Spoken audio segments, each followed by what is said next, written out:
moving from that family into our home was a big transition, a really hard transition for all of us. It has been quite a journey, but it has led me into the work of being trauma informed, because I think that not just parents and educators need to know this. We need to know more about how we can be trauma informed and how that shows up in our judicial system, in our school system, in our political system, social systems. Just recognizing that it's not what's wrong with you, it's what's happened to you. Hi, I'm Billy, and this is the Unlock Your Child's Full Potential podcast. I'm a mom of 3 lovely girls, and I'm looking for answers. I'm looking for ways to fill the gaps left by the school system and teach my kids the lessons that are going to prepare them for real life. I want to learn practical tips that I can use to raise capable and confident young people who are kind, caring, and authentic, and who bring value to the world. I know it's a lot, but I think as parents, we have the unique role of nurturing the potential of the special human beings entrusted to our care. We can't expect school and the teachers to do everything, and we don't want to let the environment decide who our kids become. It's up to us to coach our children on how to be successful and fulfilled. That's my goal here, to talk to as many parents, educators, experts, you name it, and ask the questions. Look for the universal principles. Find as many tools as possible to be a better parent and give my kids a head start in life. If that resonates with you, join me every Wednesday and let's inspire each other to create an environment where our children can blossom into the best versions of themselves. Hi, Kathy. Welcome to the show. I'm happy to have you here with me. Would you like to introduce yourself first so the listeners get to know you a little better? Yes, I can do that, Billy. Thank you so much for having me on your podcast. Yeah, I'm Kathy Magnusson, and I am an educator, speaker, and trainer. I do work around being both trauma-informed and strength-based. So what that means is that I'm working with students and teachers and educators all over the world in helping them to really recognize the impact of trauma that we've had over the last few years and even before on children and learning, and then how we can then change that to also look at what are the strengths that they have, what are the strengths that we have. Amazing. And you mentioned trauma. What is trauma? I know that trauma and stress come in many different forms, and it's not necessarily an actual event. So would you describe that for us? Sure. There's lots of different definitions out there about trauma. The one that I like to use is that exactly, it's not the event, but it's how your body and your nervous system interprets that event.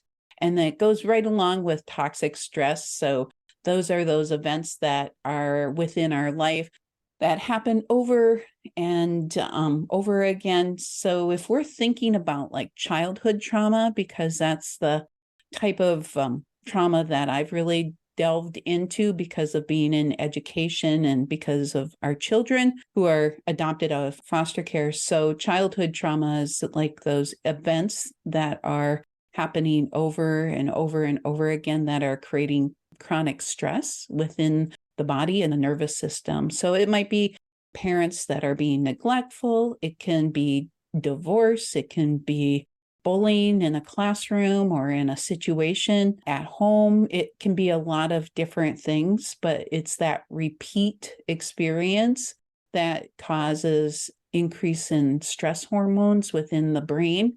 And during childhood, that can change the architecture of the brain and your lens on how you view the world.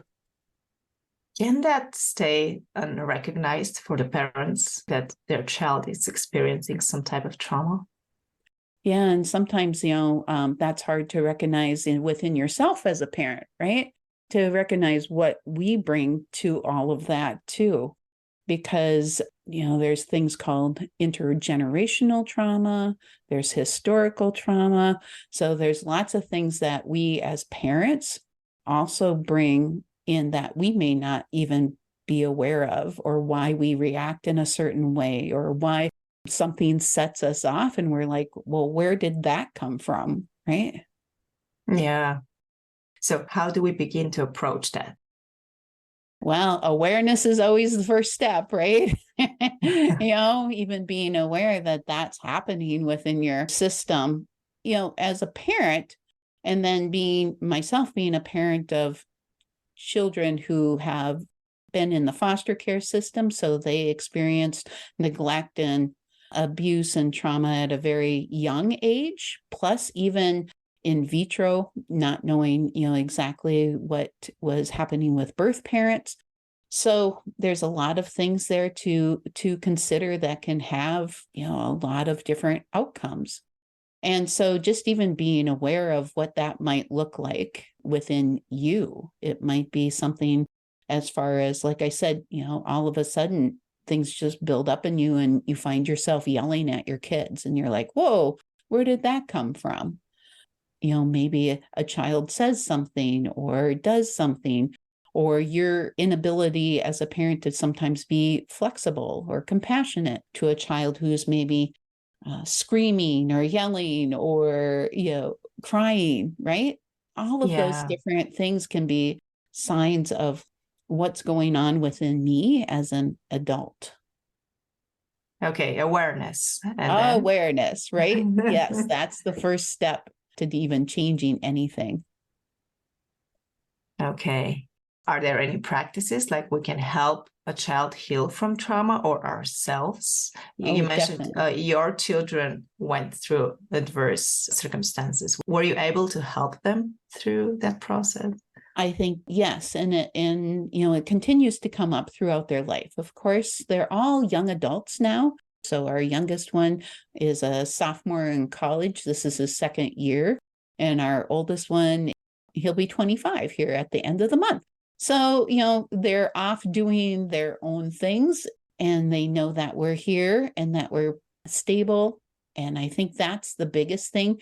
And especially when they were little, providing that routine, because routine is so important. Routine for the kids, and then also routine for myself, because having that routine where I could take a break or I could go out for a walk and have somebody else watch the kids while I took a little time to just even go for like a 15-minute walk. Or my husband came in because we live on a farm. So he came in from the day and I would say, oh, I got to go for a little bit of a walk here. And just having those breaks throughout the day, making sure, I got plenty of rest was always a big one too. Being tired always would draw me towards having less patience. And so I think Oh, all of yes. those different things, right? Making sure you're eating right, all of those things that we know as adults as self-care, and putting them in place can have a huge impact on how we approach our children. And then having those practices, in place. So a routine, I would get up a little bit early, even 5 minutes of just quiet time for myself, taking some deep breaths. Journaling was one of my practices. And that came in really helpful when I was maybe upset with one of the kids. And I just was I could feel myself so dysregulated, meaning that I was ready to blow. I would go into the bedroom with my journal and just write, write, get that out, Mm. right? The physical activity of doing that. And then, of course, later on, I would, rip the pages up and throw them away. But just having that physical activity of trying to figure out what I felt and what I needed were all practices that I had in place. I love that. What about the children? Did they have any practices? Like, did you show them some of those? Oh, definitely. Yeah. At one point, I had on my phone a bell that was a mindfulness bell. And whenever we heard it, we would all stop, no matter what we were doing, and taking 3 deep breaths. We would take some deep breaths together. I love to do yoga, and they would do yoga right along with me. So I had like a little video. It was children's yoga, and we would do that together. I had cards, yoga cards. So we would do that together. sometimes I would go out for a walk with the kids, and they would bring their bikes and I would go walking, and we would look at what are the flowers along the roadside. And I live out in the country. So all of those things I see as like practices on how we can regulate our nervous system. And all of my kids still find nature to be one of those things that really is regulating for them. At one time, I saw my son. He went outside and I couldn't find him. And I looked out the window up at the tallest tree we had. And there he was sitting up in the tree with his book, reading his book, you know? Lovely. Yeah. So all of those sort of things are regulating activities too for children. Many parents have concerns about connecting with their adopted children. Can you talk about how you build a strong relationship with yours? Yeah, and that has been a major concern, because one of the things that early on I recognized too was the attachment. There's different types of attachments, and I am not an attachment expert, but having those early attachments at the very beginning can make a huge difference in a child's life. In fact, Dr. Bruce Perry, he talks about in his book, What's Happened to You, about how the first 2 months of life are the most important, because that is where you make that strong, stable attachment. And that children, if they have that attachment at the very beginning, can withstand and be more resilient throughout their whole lives, versus children who maybe don't have that stable attachment at the very beginning of life and then later on do, like our children. It just builds their resistance and their lens of the world being a very safe and stable place. So that's why when early on I tried working, and my husband too, but I of course was home with the kids the most, but just working on those simple routines of being able to connect with them. And we would do it in really simple ways. Like my daughter loves to have her hair brushed. And so just sitting down, and maybe we were watching something on TV or sitting down and talking about the day, and she would come and say, "Can you brush my hair?" And so just even now, she's in her 20s and she still loves it. Like when she comes home from college, she'll sit on the floor and I'll brush her hair. And, she just loves that type of touch. At first, I wasn't aware of this, but later on, just being able to ask them what they want, and not just assume that giving them a hug or coming up to them, because lots of times that even made things worse. So asking them what they would like. We would do a little activity. My son liked this little activity where we would call it the weather. What's the weather? And he would say something like, "Oh, it's rain." So, I would start doing kind of a little chop on his back, just really light. And then I said, "Oh, is it hard rain or is it soft rain?" And he would say, "Oh, he'd like it maybe a little bit harder."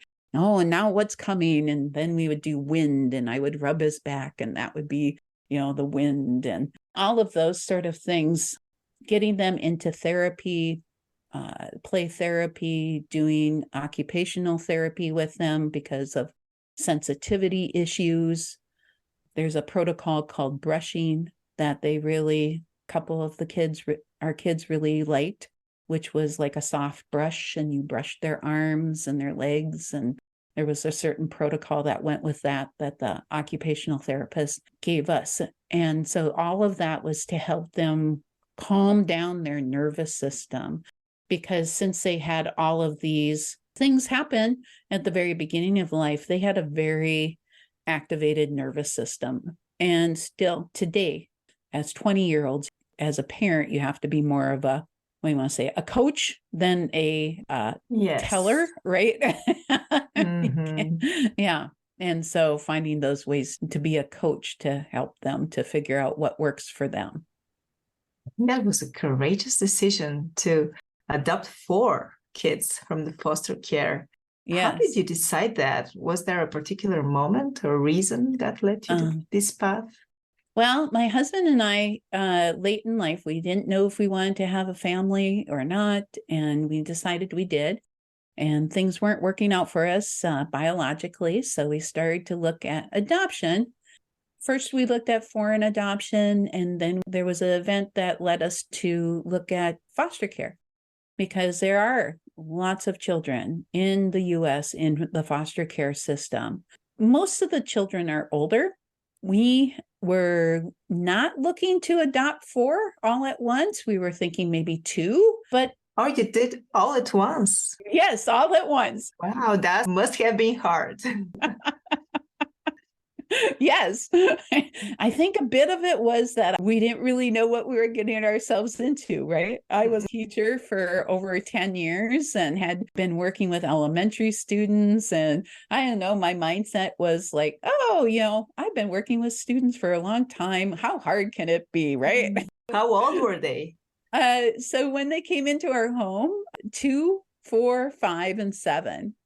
Oh, And they wow. had been in foster care. Our youngest had been in foster care since he was 8 months old. And then they had been with the same foster care family for over a year and a half. So moving from that family into our home was a big transition, a really hard transition for all of us. It has been quite a journey, but it has led me into the work of being trauma informed, because I think that not just parents and educators need to know this. We need to know more about how we can be trauma informed and how that shows up in our judicial system, in our school system, in our political system, social systems. Just recognizing that it's not what's wrong with you, it's what's happened to you. Parents, ever feel the frustration of the volume surge? When you catch yourself raising your voice to make a point? Imagine a different approach. A calm chat navigating disagreements with phrases like, I hear you, and let's figure this out together. Feel the difference? Now, what about those order overload moments? Instead of constant orders, picture yourself offering your kids choices. What's the best way to tackle cleaning your room? Toys or clothes first? Are you curious to know more? I've uncovered game-changing insights in my new free guide called Avoid These 10 Communication Pitfalls and Learn What to Do Instead. In it, I dive into practical tips that transform parent-child communication. And hey, I get it. Parenting is a journey, and I'm here to help you navigate it. Go to unlockyourchildsfullpotential.com/cheat sheet and download the free guide to discover secrets to smoother, more effective communication with your kids. The link is also in the show notes. And what are some small actions that we can take to increase our kids and our own resilience and decrease the effects of trauma? One of the things that I work with, especially educators on, but this is great for parents too, because I would use it, is, of course, first creating your own calm. So making sure that you as an adult are calm, because that's the best prevention right there. An adult with a regulated nervous system, calm, connected, caring, compassionate adult in a child's life, right there. That's the best prevention. So doing the things that can help you be that person for that child, but then also co-regulating. So sometimes we expect children are able to calm themselves down, and that's really not true, because the adult brain doesn't come online until they're probably in their mid-20s. And so the brain is still forming and transitioning, and it's always neuroplasticity. So our brain can always change, but really maturing in our mid-20s, they now say, is where that happens for our brains. So, we're expecting even small children who are having tantrums to calm themselves down is not an expectation that we can have for them that is realistic.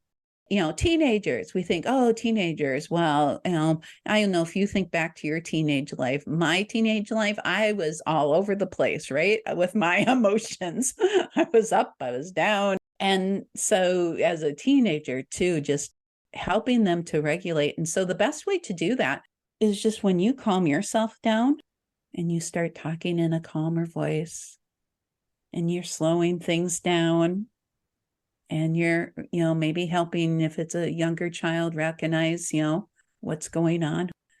Yeah, I bet you feel really angry about that. I can see that your face is getting red and I can hear you're crying. Yeah, it must be hard. So kind of really being that empathetic, calm person.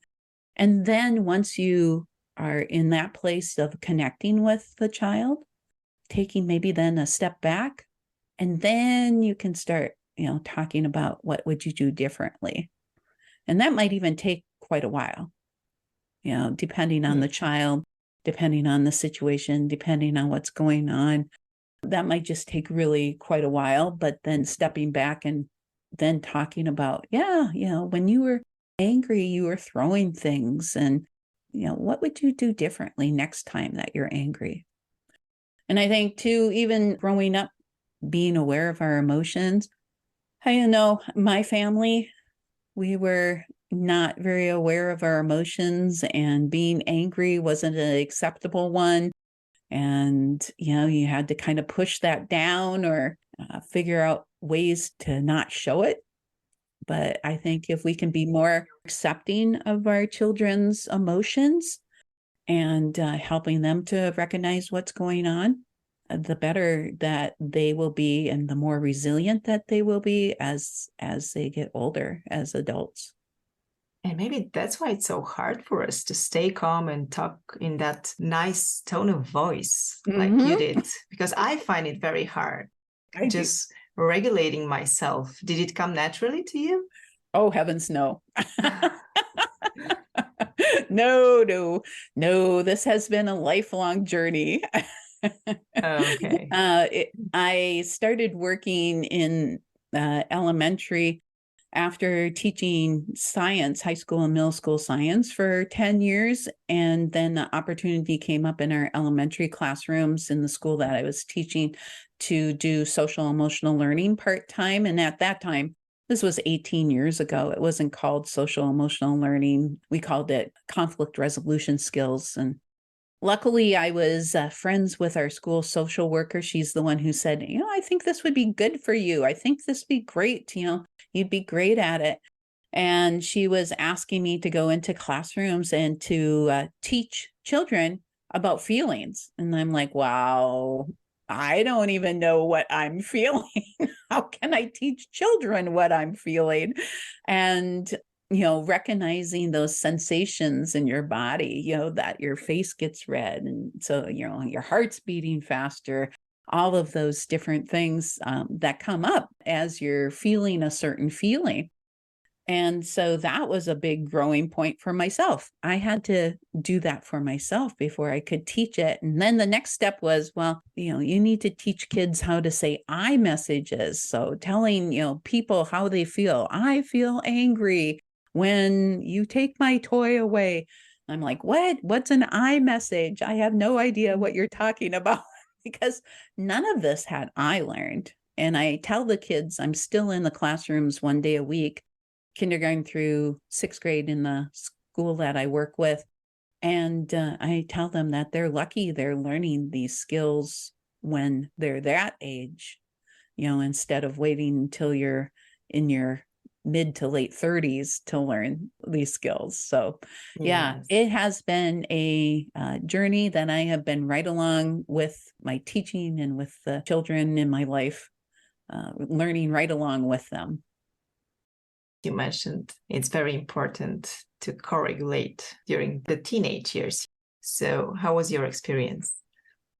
Yeah, we had 4 teenagers in the house all at the same time. And then when 2020 hit and pandemic happened, 3 of them were in the house at the same time because my daughter, who was in college, came back and she took a year off from college because of that.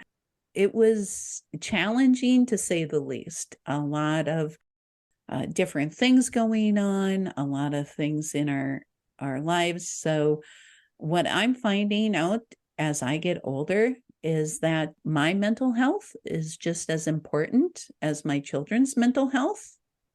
And that if I don't take care of my mental health and myself, then I'm not available for my family. So looking back, that's the most important thing. Yes. I wish I did a better job at that. It must have been so hard having high emotions from three different people. It was, and there was a lot of joy too, right? There was a lot of fun things Course. that we did. Our kids were involved in a lot of school activities, sports, band, plays, a lot of those kind of activities, and those were great for them. I mean, that was wonderful to see them all take part in that. After school jobs, they all had after school jobs at some point. You know, we were involved in a youth group called 4-H, which is a youth organization throughout the United States, but that was a big influence because they could work on projects and things that they really enjoyed. So all of those different things help them to do well, right? Because when you're involved in those activities, you do academically well in school, you have friends, you have connections. And I think as a parent, I kind of, now that all my kids are in college and beyond, I kind of miss going to school events and band concerts and all of those sort of things, right? At the time, it seemed like it was very, very busy, which it was. It was really busy. Seemed like we were going to something every single night. But now that I look back on it, those were the great things, right? You know, showing up for your kids at all those different events and cheering them on, no matter how they're doing, you know. Mm-hmm. Tell us more about your tailored strengths-based approach. Can parents adopt some of the practices? Oh, for sure. And that is where I like to, take and say that my kids had a lot of resilience. And I'm sure the parents who listen to this podcast, their children have a lot of resilience too. Just noticing all of the things that are going right, because we can have that negativity bias where we're noticing all the bad things or all the things that aren't going right. And in fact, our brain kind of works that way because that's the way that it's keeping us safe. It's that fight, flight, and freeze mode. So we're looking for things that are going to keep us safe. But it's then taking that pause and recognizing that there's a lot of positives out there. And what you focus on is what's going to come forth. And so I think about my son who was in his social studies class, and his social studies teachers came up to me and she said, Joseph told me he doesn't learn this way. So he didn't do this activity that I had, assigned. And part of me was like, well, he needs to do that and listen to teacher. But the other part of me was like, good for him to recognize that that wasn't a great way for him to learn, right? And stand up for himself also. Exactly. And told his teacher, no, this doesn't really work for me. And don't you want that in your kids, that they can actually advocate for themselves and, have that available to them, because that is part of life and being resilient. So looking at your children through a lens of what I call strengths and what are they doing right? So maybe if you have a child that you're thinking of that is maybe kind of bossy, right? And we might put that label on them, but how can you turn that around into that, maybe they have a really great strength of leadership. I love that. Or organization or speaking up. Reframing it. Yes. So taking that time to just stop and reframe that behavior a little bit. How can we reframe the behaviors that we see into maybe something that is strong within them, and then helping them to grow it and to control it and to use it for good, as I would tell my daughter, because she was one of those children that maybe you would have said that was bossy, but she also has a strength that's like command. She'll take charge. This is where we need to go. A future leader. Yes, exactly. Yeah. Helping them to kind of lean into those strengths. So there's a book called Strength-Based Parenting if parents are interested in learning about, more about how they can use that in their parenting, I would really highly recommend that book, because it has a whole section on strength spotting, and then it has section on working with children from ages 10 to 14. There's an assessment called Strengths Explorer, and then it has an assessment in there for adults too, so that you can take it and recognize the strengths that you have. Amazing. Thank you for that recommendation. Yeah, and sometimes there's a clash, right, between maybe your child's strength and your strength that can lead to conflict. But if we can take and look at it and reframe it, we can maybe harness that. Thank you. Kathy, I like to end my interviews with a question. I think I already know the answer, but okay. if you could address moms worldwide, what's one parenting advice that you would give them? I think I'll end right here on that positive note, right, of recognizing the strengths within your child, because every child out there has brilliance within them. And I think as a parent, that's our job, is to recognize and help them to harness and grow that brilliance within them. Awesome. I was thinking self-care, by the way. Oh, yes. And that one too. Yes. Please tell our listeners where they can further connect with you. Yes. So I have a website called Wildwood Learning, WILDE, woodlearning.com. And they can go to that website and connect with me. And I have a free gift for them, which it's written for classroom teachers, but it would work perfectly for parents too. And it's called 5 Strategies to Access the Learning Brain. So it's 5 ways that you can integrate calming down strategies within the classroom, but you can use these same strategies right in your home. And there's a little video that goes along with it. So that is at the bottom of my webpage. And you can also connect with me on LinkedIn as Kathy Magnusson, and YouTube. I have some YouTube videos at Wildwood Learning, and Facebook, I have Wildwood Learning.